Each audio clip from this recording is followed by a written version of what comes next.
गुरु प्यारी सात संगत जी, आप सभी को प्यार भरी राधा स्वामी जी।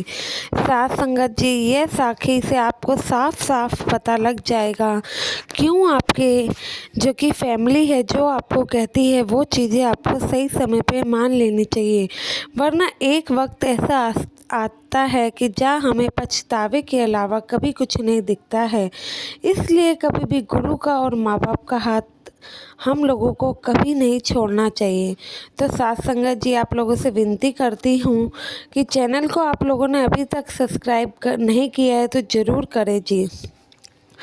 तो साथ संगत जी, यह घटना एक युवक की है जो कि मात्र अभी 22 से 23 साल की उम्र का ही था। तो साथ संगत जी, ये 23 साल का था लेकिन इसकी संगत बहुत ही ज़्यादा ख़राब थी। और संगत खराब होने के कारण यह काफ़ी गलत आदतों में पड़ा हुआ था। नशे की लत, जुआ खेलना और काम ना करना, ये सब इसमें कमियां थी। ये अपने घर में इकलौता ही लड़का था। पिताजी तो पहले कुछ वर्षों पहले ही गुजर चुके थे। अब इसकी माताजी और ये ही घर में अकेले बचे थे। माताजी सत्संगी थी, बाबा जी को खूब मानती थी। सत्संग जाना, सेवा पर जाना उनका नित्य नियम था। माताजी के कहने पर कभी कभार ये भाई भी चले जाया करता था। इनकी माताजी काफ़ी इनसे सत्संग जाने की जिद किया करती थी। कभी कभार ही ये जाया करता था, उसके अलावा यह हमेशा ही मना कर देता था। जब इसकी माताजी इन्हें समझाती कि बेटा, परमार्थ के बिना हमें कुछ भी हासिल नहीं होगा। तुम जिस परमार्थ से आज पीछा छुड़ा रहे हो, कल को वो ही तुम्हारे ऊपर जो ये दाग लगे हैं इन्हें साफ करेंगे, क्योंकि उनके बिना कुछ भी इस दुनिया में है ही नहीं। लेकिन इस लड़के के लिए तो मानो ये बातें सारी सर के ऊपर से निकल जाती थी। और अपने जो कि माता जी हैं उन्हें तो यह कुछ समझता ही नहीं था। ऐसे करते करते वर्षों बीत गए। अब माता जी की तबीयत खराब होने लगी। एक दिन माता जी की तबीयत काफ़ी ख़राब थी। लड़का बगल में ही उनके बैठा था।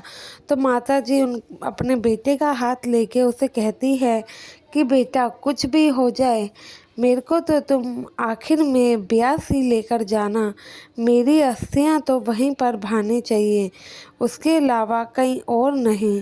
तो ऐसे कहते ही अगली सुबह तक इस लड़के की माता गुजर जाती है। तो अब इस लड़के का तो पूरे संसार में कोई बचा ही नहीं था। अब आखिरी जो कि माता जी ने इनकी वचन कहे थे वह लड़के को खूब ही ज़्यादा अच्छे से याद थे। सारी प्रक्रियाएं अकेले निभाता है। अब वह समय आ जाता है जब मानो कि ये अपनी माता को ब्यास लेकर जा रहा हो। अब यह समय इनकी माता जी के लिए अच्छा था या फिर इनके लिए, यह तो कोई नहीं जानता। कोई नहीं बता सकता कि बाबा जी ने आखिर बुलाया किसे था अपने पास, क्योंकि ब्यास जाने के बाद इस लड़के की तो मानो एक जिंदगी से ही बदल गई हो। सदगुरु की रहमतों की ऐसी दृष्टि पड़ी कि यह क्या से क्या ही बन गया था, मानो एक कांटा फूल में तब्दील हो गया हो। साथ संगत जी, ऐसा ही कुछ इस लड़के के साथ घटा था। ये जब अपनी माता जी की अस्थियां बहाने डेरा ब्यास नदी के यहाँ गया, तब यह पहली बार ही था जो ये ब्यास गया हो। ब्यास जाते ही इसकी आत्मा को एक शांति का अनुभव होने लगा। वहाँ का वातावरण इस लड़के को अपनी तरफ खींचने लगा। जब ये अस्थियां भाकर फ्री हुआ तो ये अपने गांव तो आना चाहता था, लेकिन ब्यास का वातावरण इसे अपनी तरफ खींच लेता है।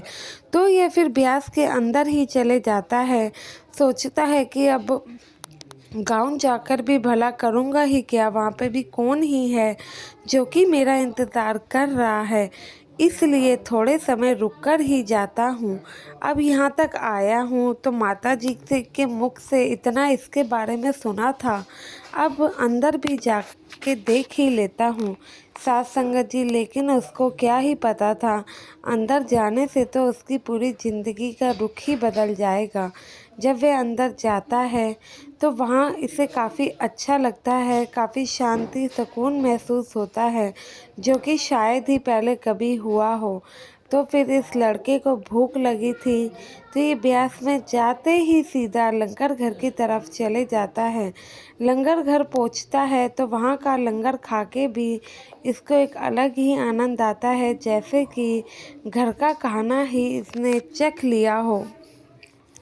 लंगर खाने के बाद थोड़ी देर घासों पे विश्राम करने ही बैठा था कि नज़र घुमाकर क्या देखता है कि बाकी सेवादार किसी न किसी चीज़ की सेवा कर रहे हैं। इतने में इस लड़के की नज़र एक झाड़ू लगाते हुए सेवादार भाई पर पड़ती है। पता नहीं क्या इसके मन में आता है कि यह भी उठ खड़ा होता है और उस सेवादार भाई के पास जाकर पहुंच जाता है। उससे कहता है कि भाई ये क्या कर रहे हो?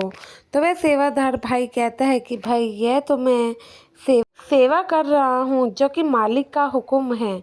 अब ऊपर वाले का जो हुक्म होगा हमें तो वो मानना ही है। तो ये लड़के में एक ऐसी उत्सुकता जगती है, तो ये कहता है कि भाई मैं भी सेवा करना चाहता हूँ। तो सेवादार भाई इसे भी एक झाड़ू पकड़ा देता है और दूसरी साइड भेज देता है। कहता है कि भाई अगर तुम्हारी मन सच में सेवा करने का है तो तुम ज़रूर कर सकते हो। अब ऊपर वाले की इच्छा को तो क्या ही कोई मना कर सकता है। पता नहीं साथ संगत जी, जो लड़का इतना नशे में धुत रहता था, किसी की बात नहीं सुनता था, आज वो डेरे आकर अचानक से ऐसे बदले बदले काम क्यों कर रहा था? वो तो डेरे बस ऐसे ही थोड़ी देर के लिए आया था, फिर क्यों अचानक से उसका मन लंगर की ओर या फिर सेवा की ओर दौड़ने चल पड़ा? क्योंकि बाबा जी की यही मर्जी थी। अब उसका मन रूहानियत की तरफ लगने लग गया था। सेवा करने के बाद तो उसमें और मानो कि एक नई ऊर्जा का संचालन हो रहा हो। अब यह वहीं पर रुक जाता है। अब अगले दिन जब अमृत वेले में देखता है कि काफ़ी शांति है, संगत उठ के भजन सिमरन कर रही है, कैंटीन में सेवा चल रही है, एक अलग सही डेरे का माहौल हो रखा है, तो यह और भी ज़्यादा इसमें एक्साइटमेंट जाग जाती है। तो यह भी सोचता है कि भाई आज तो मेरी डेरे में पहली सुबह है। तो जब पहली सुबह में इसको इतना आनंद आता है, सोचता है कि क्यों लोग यहाँ पे बिना फ़ोन, टीवी और अपनी फैमिली के रह लेते हैं, क्योंकि यहाँ पर रह के उन्हें कभी किसी चीज़ का एहसास होता ही नहीं है। अब वो धीरे धीरे डेरे की हवाओं में रंगने लगा था, वहाँ के कामों में रंगने लगा था। जो भी सेवा उसे मिलती वही पूरे मन भाव से करता। नशा क्या होता है उसे वो एहसास ही नहीं था। बस सेवा में धुत पूरा दिन लगे रहता। एक दिन एक सेवादार भाई के साथ बैठा था, जो कि वे सेवादार अंकल काफ़ी बुजुर्ग थे। उन अंकल को ये लड़का सारी अपनी आप बीती बताता है। तो लड़का कहता है कि पता नहीं, मैंने तो कभी भी इस चीज़ का एहसास नहीं किया था कि सतगुरु मुझे ऐसे अपनी तरफ लगा लेंगे। मैं तो बाबा जी में यकीन भी नहीं रखता हूँ। तो फिर वह सेवादार बुजुर्ग अंकल कहते हैं कि बेटा, जो भी बाबा जी की तरफ आता है वह तो बस उन्हीं का होके रह जाता है। वो तो हम मालिक की कृपाओं को अगर समझ ही नहीं पाते हैं, यह तो हमसे ही भूल हो जाती है। अब बाबा जी ने इसी तरीके से आपको सेवा में रंगना था, तो देखो रंग दिया। उनके बहाने से कौन ही बच पाया है।